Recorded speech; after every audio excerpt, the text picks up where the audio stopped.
Donc on va vous parler de l'architecte Élie Marcel Bernard, qui est un architecte montpelliérain et qui a été assez fortement malmené ces dernières années. Quelques-unes de ses œuvres ont été dénaturées, voire détruites, et on va faire un petit tour, une promenade dans Montpellier, et peut-être un peu à l'écart de Montpellier aussi, sur la région, pour voir ce qu'il a fait et essayer de cerner sa personnalité.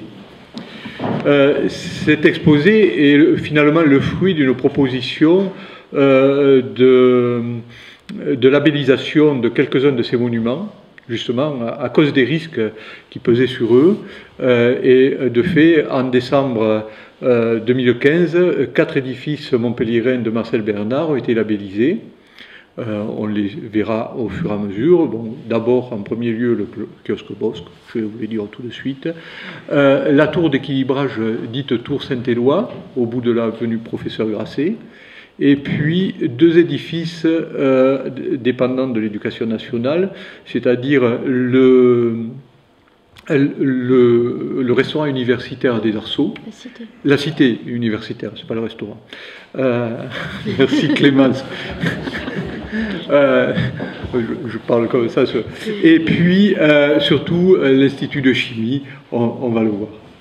N'hésite pas à me couper et à m'interrompre, on va passer à la suivante. Donc, l'architecte Marcel Bernard est né à Montpellier en 1894 et il sort d'un milieu relativement modeste. C'est pas la bonne bourgeoisie montpelliéraine puisque son père est facteur des postes et il naît même dans l'hôtel des postes de Montpellier. Après avoir suivi des cours à l'école régionale des beaux-arts de Montpellier, en 1914, il sera à Paris à l'école nationale supérieure des arts décoratifs. Et là, c'est quand même important, c'est après la guerre qu'il y va, ça va être important pour comprendre certaines de ses relations avec ses collègues. Là, il reçoit le Grand Prix d'architecture, et toujours à Paris, dans les mêmes années, il étudie l'architecture du Moyen-Âge et l'archéologie pour le service des monuments historiques. Ça l'intéressait, et on verra que ça l'intéressera tout au long de sa carrière.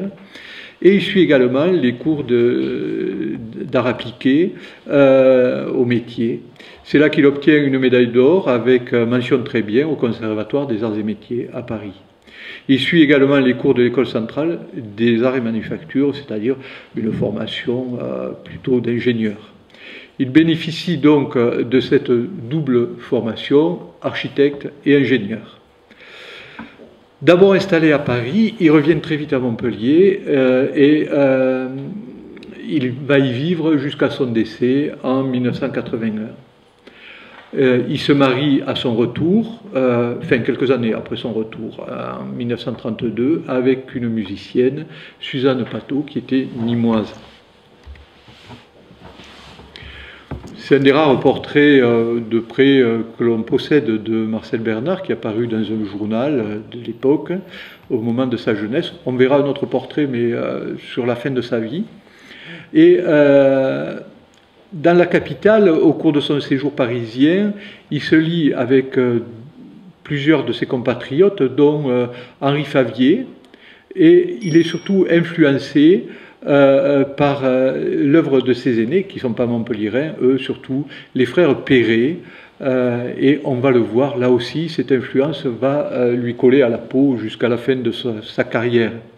Marcel Bernard, à son retour à Montpellier, devient finalement l'architecte à la pointe de la modernité dans la ville. Je ne dis pas que c'est le plus grand architecte de France, loin de là, mais bon, c'est quand même l'architecte le plus novateur à Montpellier, au moins pendant l'entre-deux-guerres. Et lorsqu'il va faire visiter la cité universitaire des Arceaux, Paul Valéry va lui écrire un mot et il va le reproduire sur une revue qui était destinée aux architectes, et il lui envoie ce mot: utilité, forme, solidité sont les 3 exigences de l'architecture. Et c'est juste après avoir visité cette école, cette cité. Donc, parmi les premières œuvres, d'abord, c'est la toute première œuvre, c'est le pavillon, l'Alte Relais, créé pour l'exposition des arts décoratifs à Paris. C'est pas rien, il sort à peine de l'école des arts décoratifs et il a quand même la charge de la réalisation d'un des pavillons de l'école des arts décoratifs. De ce bâtiment, évidemment, il n'en reste rien puisque tout a été démonté. Il reste les publications de l'époque, les cartes postales, c'est comme ça qu'on le connaît, et il reste un peu de documentation. Tout de suite, à son retour, il arrive à Montpellier. Et en 1926, c'est-à-dire 25, il quitte Paris, il arrive à Montpellier vers 26, et là, il va construire la première œuvre novatrice dans Montpellier, le kiosque Bosc, qui est une œuvre en béton armé, avec des structures très particulières, notamment sur le toit, pour reporter les charges de cette casquette qui couvre le kiosque.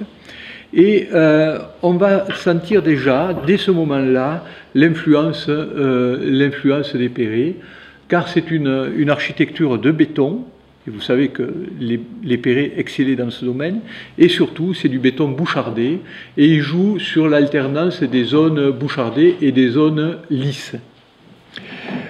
Cette œuvre est si vous voulez, une commande d'Auguste Bosc, qui était un compositeur qui est très connu pour les Petits Pierrots, et qu'il avait réalisé. Et pour remercier sa ville natale, qui l'avait aidé à devenir musicien, Auguste Bosc offre à sa ville natale ce kiosque et il choisit Marcel Bernard. Alors, on a la chance de posséder quelques esquisses de cet édifice. On voit ici deux dessins qui sont reproduits dans une revue et on voit que le grand anneau qui se trouve sous la casquette, si vous voulez, sous le toit du kiosque, servait à suspendre des rideaux pour renvoyer le son vers le public, mais également suspendre l'éclairage. C'est la basson. Oui, c'est la basson, oui. Et il hésite entre une couverture circulaire et une couverture de plan carré. Et sur le dessin du haut, on voit un panneau avec marqué les Petits Pierrots. C'est l'œuvre de Bosc, d'Auguste Bosc. Et en bas, il s'agit de la photographie d'une maquette qui a été tirée en carte postale, en quelques cartes postales. Et cette carte postale avait été adressée à un conseiller municipal, Pierre Azéma. Et cette carte postale représente la maquette de cet édifice. Alors, l'édifice était accompagné d'un décor qui avait quand même une fonction pour l'acoustique. Notamment, il y avait tout autour un bassin en particulier avec des jets d'eau, des effets de lumière. Et ces jets d'eau, ce qui est intéressant, d'après Georges Dezeuse, c'est son fils qui me l'a dit, avait été installé avec des dauphins en céramique bleue. C'est la photo dans l'état actuel et on voit à l'origine cette fontaine en activité. Et ces dauphins sont en céramique et auraient été commandés, d'après Dezeuse, à Joseph Lorentz Artigas, le célèbre céramiste qui a étudié à Paris dans les années 20 et qui a exposé, entre autres, à l'exposition des arts décoratifs. Et il ne faut pas oublier que Marcel Bernard, lors de son séjour à Paris, se lie avec de nombreux artistes, dont Dufy, Marquet, Georges Braque, Jean Miro, Pablo Picasso également. Et bon, évidemment, surtout Artigas, qui est le céramiste qui travaille aussi pour Picasso. Alors cette œuvre, en arrivant à Paris, à Montpellier, a beaucoup de succès et très vite, il sert de modèle.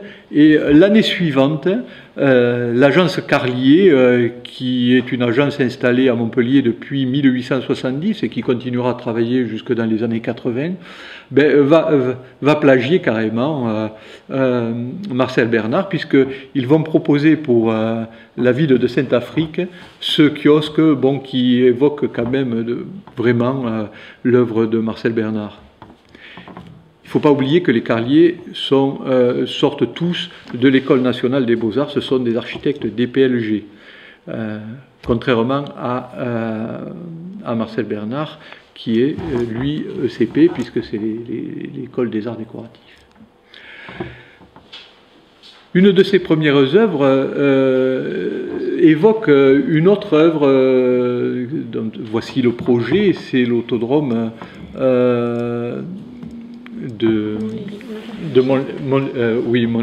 Montéry, la chapelle Saint-Christophe, et on voit qu'il y a également en rez-de-chaussée. Alors l'image n'est pas très bonne, excusez-moi. On voit une grande dalle de béton qui couvre cette chapelle, et puis on pouvait venir en voiture sur place, écouter l'office, et on sent que quand même Bernard là a une sensibilité sur son époque, et il s'intéresse justement à l'automobile, qui est un des moyens de locomotion en pleine expansion. Alors on voit ces magnifiques voitures, et ça va se retrouver dans son œuvre à Montpellier, d'abord dans une des constructions très proche de son retour. C'est notamment le garage à rampe construit dans la rue Vanneau et entre la rue Vanneau et la rue Alexandre Bruyas. Il s'agit du Palace Auto Garage, et vous voyez une de ces voitures qui sort de ce palace. Alors malheureusement, cet immeuble a été démoli il y a très peu de temps. Alors que c'était un immeuble remarquable qui aurait peut-être pu être réhabilité et peut-être offrir des places de stationnement en plein centre-ville, qui en manque de temps en temps. Bon, à bon entendeur, je peux vous dire ça parce que j'en souffre de temps en temps. Bon, ce qui est intéressant, c'est quand même cette sensibilité à la vie contemporaine, et il tente de s'adapter et d'adapter la ville avec des constructions fonctionnelles dans cette ville. Il n'hésite pas non plus à entreprendre des constructions d'édifices industriels. Et là, nous vous présentons l'usine, la brasserie Fritz Lauer à Carcassonne, qui, d'après ce que je sais, aurait disparu, mais je n'ai pas pu le vérifier réellement. C'est un édifice qui a été construit entre 1928 et 1929. Et là, ce sont des photographies qui se trouvent dans l'Edari, cette fameuse publication. C'était des éditions, les éditions industrielles d'architecture. Les éditions d'architecture rurale et industrielle. C'était un établissement qui avait son siège social à Strasbourg et qui s'était spécialisé dans la réalisation de pressbooks, de sortes de pressbooks pour les architectes de l'entre-deux-guerres. Et il y a énormément de ces publications il y a de ces publications pour un très grand nombre d'architectes de l'entre-deux-guerres. Et ils sont passionnants parce que généralement ce sont des architectes qui indiquent les œuvres qu'il faut signaler, donc ils présentent leurs œuvres majeures. Dans la suite des œuvres repérées grâce à Edari, c'est l'aménagement du casino de la Malou.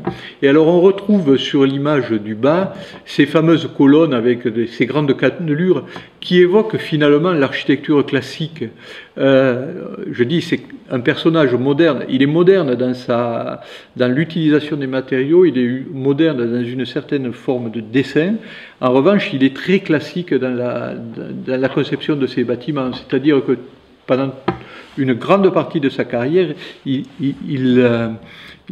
reprend des motifs de l'architecture classique, puis classique, antique, et puis il respecte certaines règles avec les corniches, avec la symétrie, avec les travées, et on va le voir également dans les œuvres qui vont suivre. Mais il s'intéresse aussi à une forme d'architecture régionaliste. C'est le grand moment encore de l'architecture régionaliste jusqu'à l'exposition de 1937.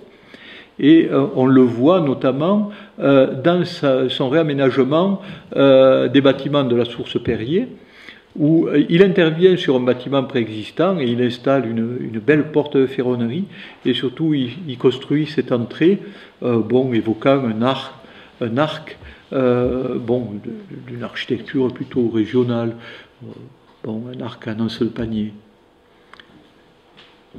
Il intervient aussi sur quelques bâtiments de Montpellier, mais de manière minimale quand même, notamment quelque chose que vous connaissez tous lorsque vous circulez dans la ville, c'est l'horloge de la Chambre de commerce, qui est sa réalisation, puisqu'il a fait figurer justement dans les Légaries, et on retrouve à l'intérieur de la chambre de commerce quelques portes de ferronnerie assez élégantes.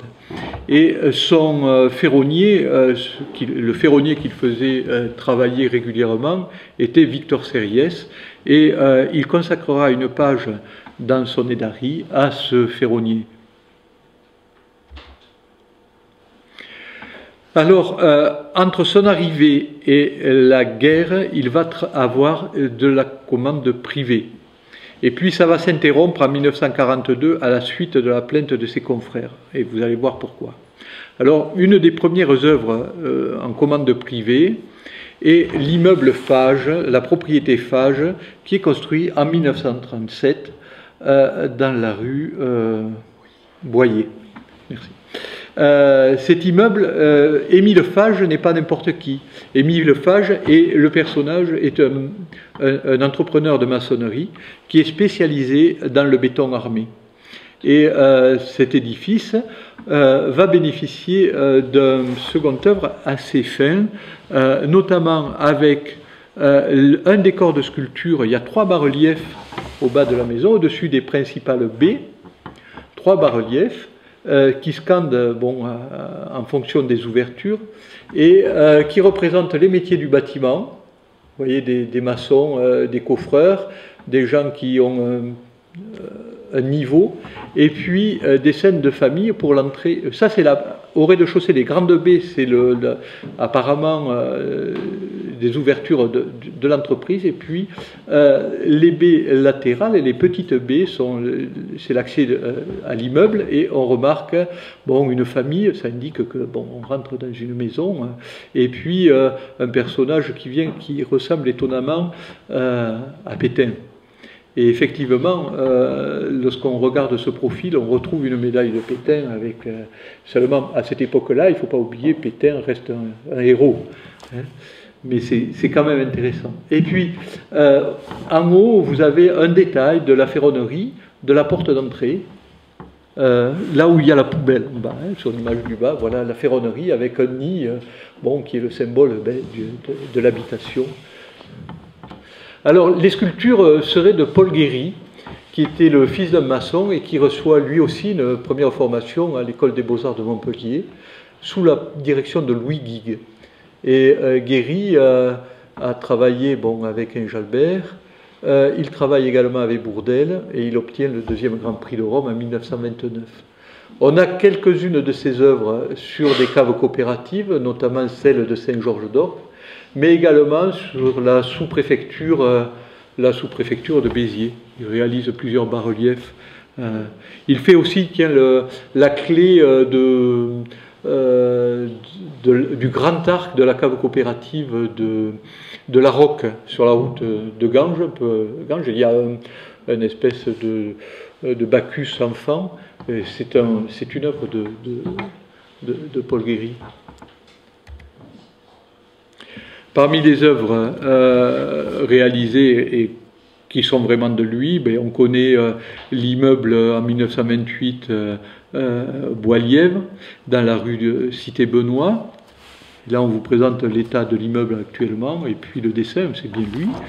mais également, d'après les archives, on peut lui donner l'immeuble Bresson, au 23 boulevard Sarail, immeuble qui a été construit en plusieurs étapes, et entre 1932 et 1939. Et la rampe de l'escalier est assez remarquable, est élégante finalement de dessin, de même que la porte, on retrouve cette esthétique avec ces colonnes sans chapiteau, avec juste une petite plinthe en bas, et puis ces belles portes de ferronnerie attribuables à Victor Sériès, encore une fois. D'autres immeubles de rapport à Montpellier, vous en avez un à l'avenue d'Assas, à l'angle de l'avenue d'Assas, c'est la rue du Carré du Roi. Et aux étages, vous voyez ces colonnes, là on le voit difficilement, les colonnes qui soutiennent les balcons de part et d'autre. Il y a une colonne à chaque extrémité du balcon, et ça évoque toujours cette forme de classicisme. Et puis ça évoque aussi les immeubles parisiens de la même époque. Marcel Bernard recevait, comme tous les architectes de cette période, les revues, les publications comme l'architecture ou la construction moderne, qui leur servaient quand même de temps en temps de base à leur réalisation. Et en 1939, il réalise l'immeuble du docteur Fourcade à la rue du Grand Saint-Jean, et on retrouve aussi cette esthétique qui va devenir à la mode dès l'exposition de 1937, l'exposition des arts et techniques dans la vie moderne, réalisée à Paris, c'est cette célèbre exposition. Et on remarque quand même que l'immeuble qu'il construit en 1939 est peut-être plus novateur que certains immeubles qui ont été construits quelques décennies plus tard dans la même ville. Il travaille également pour la commande privée, pour des magasins. Et parmi les magasins qu'il réalise, il y en a un fort connu qui est là, on n'est pas sponsorisé, hein. C'est la maison Escassu qui existe toujours. Et ça va lui attirer des foudres de ses confrères. À cette occasion, la maison Escassu est achetée en 1936, les travaux commencent de rénovation et ils sont interrompus par la guerre et il n'y a une reprise, le chantier est interrompu, et il n'y a reprise qu'en 1942. Et c'est à ce moment-là qu'est créé l'ordre des architectes. Et il y avait un groupement d'architectes par région. Et ses collègues, généralement des collègues issus de l'école des beaux-arts, des DPLG, certains d'entre eux, je dois dire, digéraient mal son succès et surtout vont prétexter qu'il était aussi architecte de la ville, on va le voir, pour lui mettre des bâtons dans les roues et se débrouiller pour qu'il ne puisse plus exercer pour la commande privée dans la ville.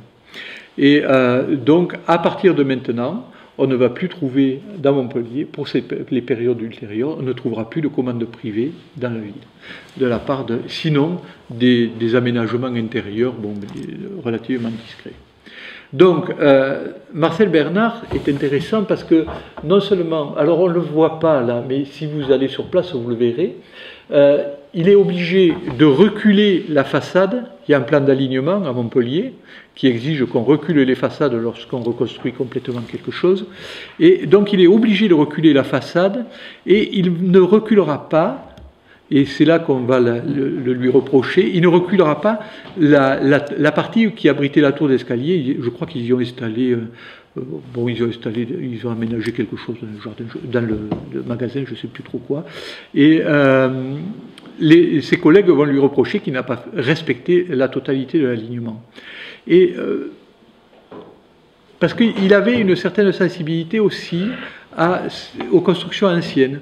Et surtout, il va conserver la façade secondaire dans la Venelle, car il avait trouvé au moment du chantier une façade médiévale entière. Et c'est finalement un des premiers qui conserve quand même l'architecture médiévale dans Montpellier. Alors je crois qu'on ne le voit pas puisque c'est dans l'ombre, donc il n'y a pas assez de contraste. Là sur l'écran je le vois, il y a une fenêtre médiévale, mais il y en a d'autres qui suivent. Alors, pour la construction de ce bâtiment, il faut y rentrer. Vous allez voir, il y a tout un ensemble de structures, colonnes, poutres, et tout ça est en béton bouchardé, comme ce qu'il faisait dès le début, hein, en sortant de l'école des arts décoratifs, et en ayant bien assimilé ce que faisaient les Perret.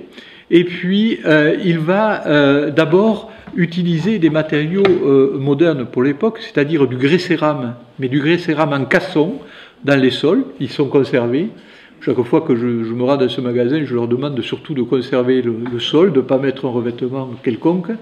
Et puis, vous voyez, vous allez voir, il y a ce béton bouchardé qu'on retrouve sur la façade, l'usage de carreaux de verre sur le balcon, on le voit mal, mais également de la sculpture de pierre et puis de grands arcs.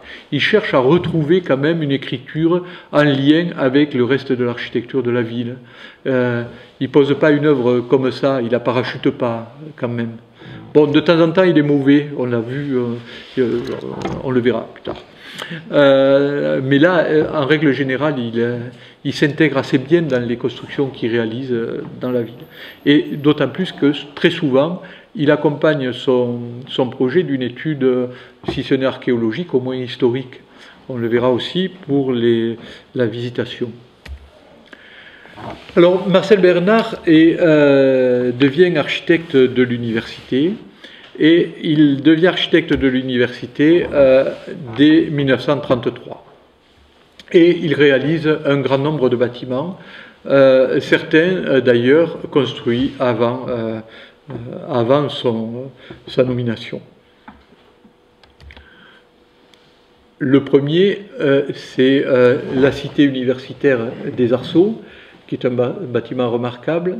Et alors, à partir de là, on va le voir associer, on l'a déjà vu avant, associer les matériaux. D'abord, des structures, poteaux, poutres, béton, et une sorte de galandage, si vous voulez, un remplissage, soit avec de la pierre, soit avec de la brique, en l'occurrence de la brique. C'est un bâtiment qui va marquer, et je vous ai fait voir tout à l'heure le texte de Paul Valéry. Et immédiatement, bon, il va intégrer ce bâtiment dans son édari. On voit une image en haut de l'édari. Mais ce bâtiment va être connu parce qu'on va en tirer des cartes postales en donnant le nom même de l'architecte. Vous en avez un exemple en bas, mais en voici un autre exemple. Et on voit quand même, surtout sur la carte postale du haut, cette volonté de bien s'ancrer dans l'esthétique de son époque et puis dans ce caractère hygiéniste aussi, ce culte de la gymnastique de cette période. On voit les étudiants en train de faire un exercice. Ils sont tous cravatés, mais ils font de la gymnastique. Et immédiatement, là, dès 1935, la cité universitaire de Montpellier est publiée dans une revue d'architecture allemande. Dans la revue, il n'y a que la légende de l'illustration qui est mise en français. Le reste est en allemand. Mais bon, voilà, c'est juste ce qui a été scanné. Donc ça, c'est un bâtiment, lui aussi, pour lequel on a demandé une labellisation. Il y a eu le kiosque Bosc. Deuxième bâtiment, la cité universitaire. Troisième bâtiment, il s'agit de l'Institut de chimie. Et là, l'Institut de chimie, il commence à le réaliser, il étudie le projet avec son confrère Edmond Lénard. Et avec Edmond Lénard, ça se passe mal. Edmond Lénard était l'architecte de l'université. Et apparemment, très vite, au rectorat, on se rend compte que c'est Marcel Bernard qui conduit le projet et qui réalise tout. Et il y a un conflit qui éclate parce que, en fin de compte, Lénard a souhaité signer un projet qu'il n'avait pas réalisé, puisque c'était Bernard qui l'avait réellement réalisé. Et là, il y aura dissension, et ça va rester... certains ont la rancune tenace. Et en 1942, ça apparaît dans les courriers auprès du Conseil de l'Ordre.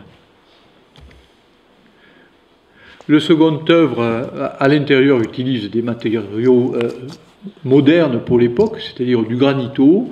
Vous avez des mains courantes avec des bois exotiques, des bois nobles. Et l'ensemble du bâtiment est quand même en béton bouchardé, partout. Et on retrouve ces fameuses colonnes sans chapiteaux.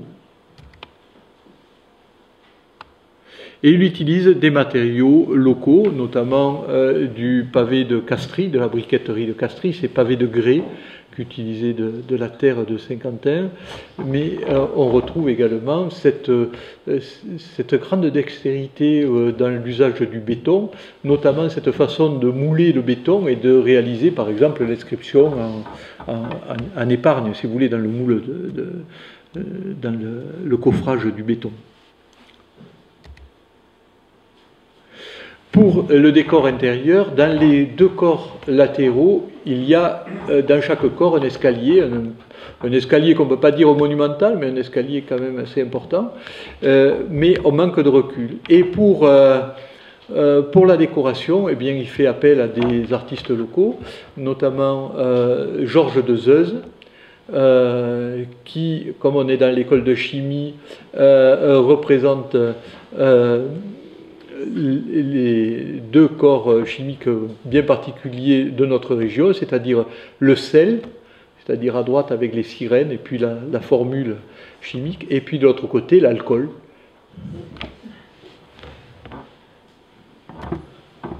Et sur l'autre escalier, eh bien, il fera appel à Camille Descossi. Et ce sont de véritables fresques, ce n'est pas de la peinture murale ordinaire, c'est de la fresque réelle, c'est-à-dire peint dans l'enduit, dans le mortier frais. Et là, on bénéficie quand même du texte de Georges de Zeuze, qui explique bien qu'il a réalisé ça. Alors, le manque de recul n'a pas permis, avec mon petit appareil photo, de prendre des photographies bien sans parallaxe. La même revue allemande de 1935 publie évidemment ce bâtiment. Alors les escaliers sont derrière ces portes monumentales de part et d'autre de la cour d'entrée. Donc ça c'est le troisième bâtiment labellisé. En tant qu'architecte de l'université, il va également réaliser la faculté des lettres, actuellement université de sciences économiques, je crois, dans la rue Cardinal de Cabrières. Et alors il y a un motif qui est assez intéressant, surtout dans le hall d'entrée. Il s'agit d'une grande mosaïque en grès cérame. Alors le choix du grès cérame, est quand même délibéré. C'est une matière extrêmement résistante, puisque c'est quand même une terre qui est vitrifiée dans la masse et qui est résistante à l'usure, mais qui permet aussi de réaliser des mosaïques. Et c'est pas par hasard qu'on retrouve ça chez quelqu'un qui est quand même sorti de l'école des arts décoratifs. Il est assez sensible à toutes ces techniques. Il va réaliser également la faculté de droit dans la rue, et également le bâtiment médical universitaire de la rue Ardémourgue. Dans la faculté de droit, c'est dans les bâtiments de la visitation. Un bon archéologue, il va garder aussi, il est sensible. Bon, il n'a pas la sensibilité que l'on a maintenant, où on est peut-être beaucoup plus conservateur, mais il a quand même une réelle sensibilité, puisque au moment des fondations, il y a des découvertes, il dresse un plan schématique, mais il dresse un plan de ce qui a été trouvé, repéré. Il conserve les bâtiments anciens remarquables, intéressants, notamment le cloître, et puis il va rédiger une notice historique sur le couvent de la Visitation qu'il présentera à l'Académie de Montpellier, à l'Académie des sciences. Il réalise également le bâtiment médical universitaire. Et vous voyez, il joue même sur les effets d'appareillage avec les blocs sur la partie latérale qui sortent de l'alignement du mur en forme de bossage. Et puis il va travailler pour une série de petites villes des environs de Montpellier. Et un des bâtiments remarquables est le foyer municipal de Moguio, et qui est un bâtiment en béton armé, encore une fois. Et là encore, il va faire appel à un artiste qui est sculpteur, qui finira architecte à la fin de sa carrière, mais qui était d'abord sculpteur et puis surtout qui faisait des décors en sgraffite, c'est-à-dire en mortier coloré, et on grattait et on retrouvait une couleur que l'on avait passée auparavant. Et c'est Armand Pellier, qui était un Nîmois, qui est né à Marseille en réalité à l'origine, mais qui était installé à Nîmes et qui réalise beaucoup de ces graphites, qui en fait plusieurs d'ailleurs pour des caves coopératives depuis Coursan jusqu'à Vergès par exemple.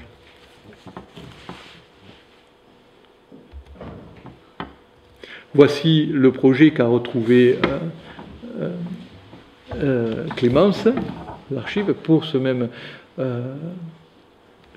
même bâtiment, dans le fond Marcel Bernard, le projet de Marcel Bernard, avec le projet de décoration.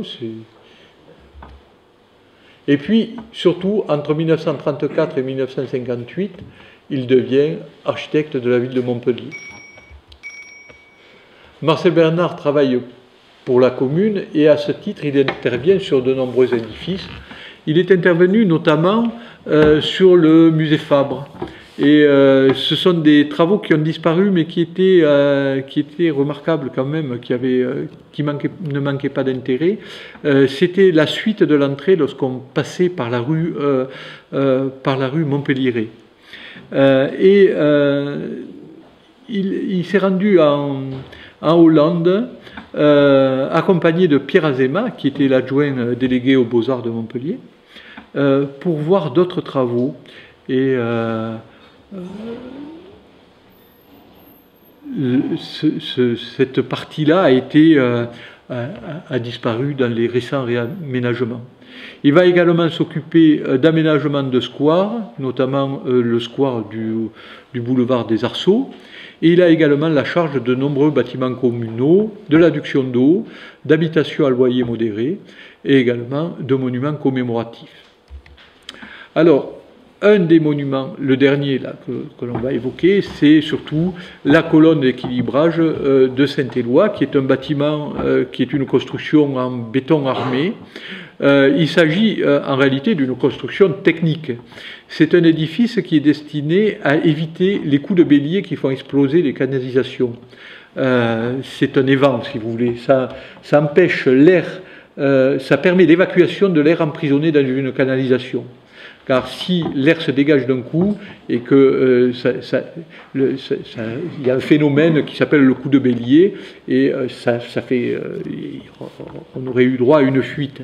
Or quand même, là on se trouve sur la canalisation qui alimente la ville de Montpellier en eau potable. Et comme par exemple au kiosque Bosque, il va créer, mais ce n'est plus en fonction, au bas de cet édifice, une fontaine, et que l'on voit en bas, dans le sous-bassement. Ce qui est intéressant, c'est la société qui entreprend cette construction. C'est une société de Grenoble. Et à Grenoble, il ne faut pas oublier, il y a l'intervention des Perret, notamment ce que l'on appelle la tour Perret, qui est dans un square, qui est une construction en béton armé, et la CPK a travaillé pour ces réalisations en béton armé. Et pour cet édifice, ils viennent travailler à Montpellier. En continuant pour l'aménagement des édifices en béton armé et destiné à l'adduction d'eau, il faut évoquer quelque chose qui n'est pas très heureux quand même, mais bon, qui n'en demeure pas moins intéressant, c'est le grand château d'eau qui se trouve à l'extrémité des Arceaux. Et tout le second œuvre même, ou tous les aménagements annexes qui se trouvent autour, c'est-à-dire cette casquette pour l'entrée du château d'eau, et puis l'enclos avec la ferronnerie de la porte, c'est un petit détail, mais bon, et puis enfin, un projet, alors qui est assez rigolo, parce que c'est quelque chose qui n'a pas existé, mais c'est quelque chose qu'on pourrait peut-être mettre dans les années 50. C'est un château d'eau, il fait figurer en fond de son image, vous l'avez tous reconnu, Saint-Guillain-le-Désert. Il réalise également des habitations à loyer modéré, et une de ces réalisations, c'est la cité Astruc, sur l'avenue de l'Odève. Et cette cité Astruc est inaugurée en 1953. Le projet était daté d'avant-guerre. Et pour l'inauguration, je pense que c'est lui qui fournit la gravure sur bois du livret destiné à cette inauguration. En tous les cas, c'est lui qui réalise le projet. Il y a encore actuellement la plaque d'inauguration où on dit bien que c'est Marcel Bernard qui en est l'architecte. Il est concepteur de tombeaux. Alors, le cénotaphe de Louis-Xavier de Ricard, au cimetière Saint-Lazare. Peut-être qu'on va aller un peu vite. Oui. Cénotaphe, qui est l'œuvre du sculpteur Guigues, qui était à l'école évoqué plus haut, qui était professeur à l'école des Beaux-Arts. C'était un fait libre socialiste, fédéraliste latin, révolutionnaire et athée.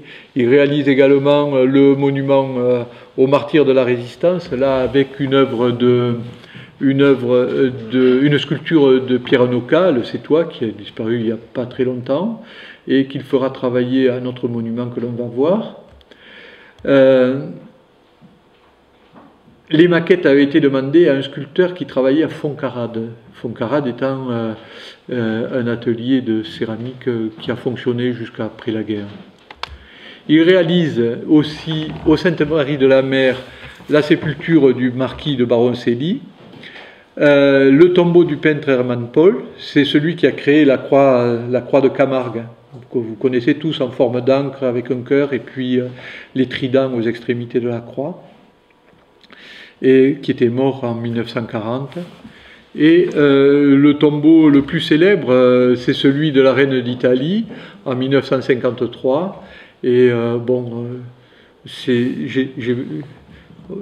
j'ai bien aimé vous présenter Suzanne Bernard, l'épouse de Marcel, qui rencontre le roi d'Italie, Umberto d'Italie, il n'est plus roi à cette époque, en 1963, 10 ans après la réalisation de ce tombeau. Parmi les monuments aussi réalisés, vous le connaissez tous aussi, à côté du pavillon populaire, c'est le monument à Jaurès, qui a été déménagé, parce qu'on l'a vu démonter et remonter ailleurs, et qui est réalisé là aussi en collaboration avec le sculpteur Pierre Noca, le sculpteur sétois, auteur du Poufre à 7. Alors, par sa formation, il s'intéresse, on l'a vu tout au long, à la gravure et à tous les arts décoratifs. Et il a eu une activité d'architecte, mais aussi de graveur, et il a illustré plusieurs dépliants pour ses constructions. Il a illustré les œuvres de Peire Azéma, qui était conseiller municipal, mais avec qui il s'était lié d'amitié, et qui a écrit plusieurs ouvrages. Et il a également édité de rares gravures sur bois représentant Saint-Roch. Il avait un attachement quand même viscéral à sa région, à sa ville, et il représente par 2 fois Saint-Roch. Et ces gravures sont accompagnées de textes en Languedoc, un texte de l'Escoutaille et un texte de Marsal. Et l'une d'elles a été rééditée ultérieurement avec un cantique à Saint-Roch.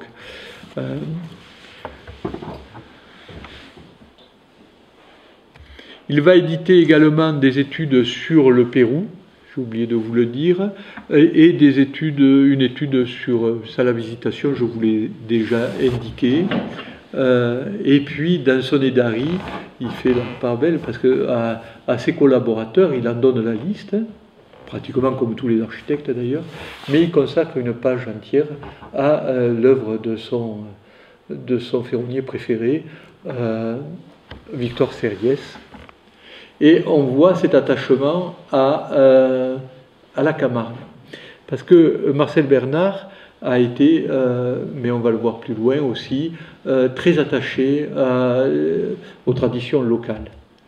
Et c'est quand même une réalité de cette période de l'entre-deux-guerres où, sans qu'il y ait conflit, il y a une association de la modernité, mais également de tout l'aspect régionaliste. Certains architectes vont utiliser abondamment tous les motifs de l'architecture régionaliste avec la tuile romaine, des détails. Et Marcel Bernard, comme par exemple Henri Floutier à Nîmes, utilise ce vocabulaire régional.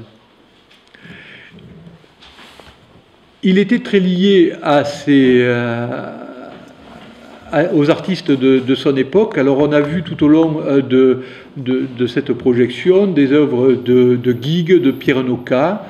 Il s'est aussi lié avec le sculpteur breton Marcel Lelouet. Marcel Lelouet, qui était originaire de Bretagne et qui avait travaillé pour le pavillon de Bretagne à l'exposition de 1937.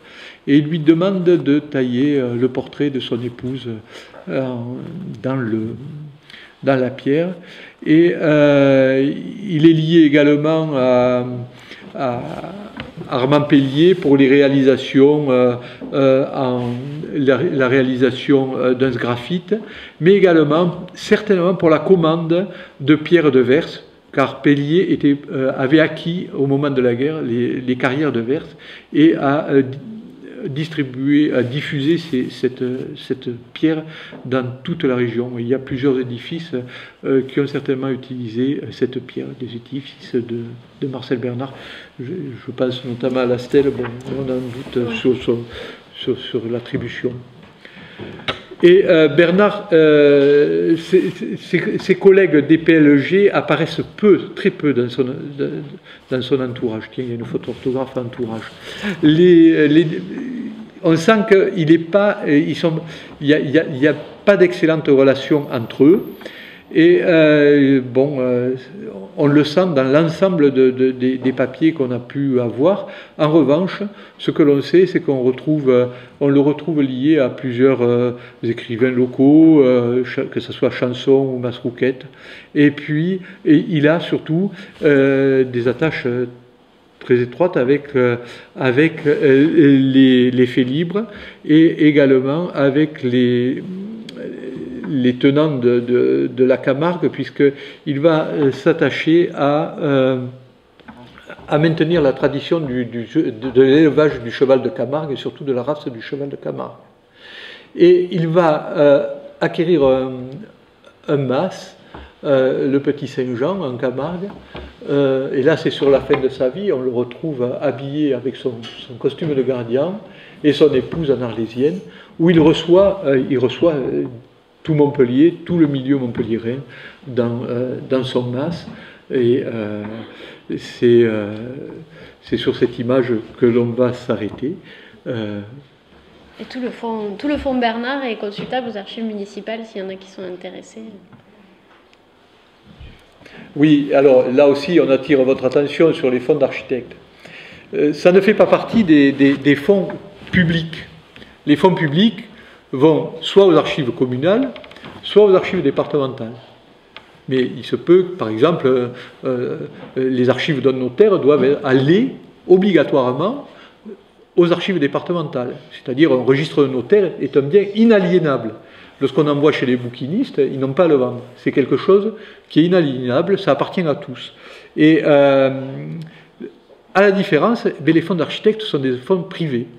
Et c'est terrible de voir de temps en temps des fonds partir à la décharge ou risquer de disparaître. Dans le cas de celui de Marcel Bernard, heureusement, et ça il faut le dire, il y a eu Alain Jansac, qui était l'architecte de la ville, qui l'a sauvé, parce qu'il a été au courant de la rénovation de l'immeuble qu'habitait Marcel Bernard, et il a rattrapé de justesse une partie du fonds. Le fonds Carlier, lui, a été dispersé. Alors il y a une partie qui a été récupérée par les héritiers, et puis il y a une autre partie qui s'est retrouvée au marché aux puces. Et avec un de mes collègues, en l'occurrence Jacques Jourdan, qui était gardien ici, on est parti un jour et on a acheté les balayures de l'atelier. Ça fait quand même 60 sacs poubelles, les grands sacs poubelles noirs, et avec une voiture de service, on a ramené 60 sacs poubelles dans un local. On a fait ça en douce, en fin de compte. Et on a trié les archives, c'est-à-dire on a enlevé la poussière, on a mis tout ça en carton, et on l'a porté aux archives départementales. Mais ça partait à la déchetterie. Et malheureusement, il y a une grande partie de ce fonds qui a été soit détruit à la déchetterie, soit dispersé au marché aux puces, à la paillade, quoi. Enfin, et c'est récurrent. Le fonds Floutier à Nîmes, c'était pas n'importe qui. Floutier, c'était l'architecte départemental. Et il travaillait pour le privé, mais aussi pour le public. Et il y avait les dossiers de toutes les caves coopératives du Gard, de toutes les écoles construites dans le Gard au cours de sa carrière, d'un tas de bâtiments. Et tout ça, on l'a récupéré la veille du passage d'une entreprise de nettoyage qui devait vider la maison pour faire place nette à un aménageur. Donc, ce sont des fonds très fragiles et qui sont cependant très précieux, car ce sont les seuls fonds parfois qui nous renseignent sur des édifices privés. Autrefois, on passait un contrat devant un notaire. Donc, le contrat, entre l'entrepreneur et le commanditaire, si vous voulez, le contrat permet de savoir quel est l'architecte. Mais pour des périodes, pour le 19e, 20e siècle, mais de temps en temps, on reste le bec dans l'eau. Il y a de très belles réalisations, on ne sait pas qui c'est. Si on n'a pas récupéré le fonds, eh bien c'est fini. On est capable, si vous voulez, ici, de savoir qui a construit une maison dans Montpellier. En une semaine, on vous le trouve. Une maison au XVIIe siècle, au XVIe siècle. Pour une maison du XIXe siècle, là, je ne m'engagerai pas. Parce que et du XXe siècle, encore moins. Alors, heureusement, de temps en temps, bon, dès qu'on voit un plan qui traîne, on récupère, parce que c'est précieux. Et évidemment, par le jeu des attributions, on peut attribuer après certaines œuvres à un architecte, sans avoir l'entière conviction que c'est lui, mais bon, on peut avoir des doutes. Voilà. Donc, de temps en temps, il faut les rattraper absolument, quoi. Oui, c'est pareil pour beaucoup de choses. Les écrivains, oui. Ou parfois même, je pense à un fonds de quelqu'un qui a beaucoup travaillé dans le milieu des arts, qui habitait...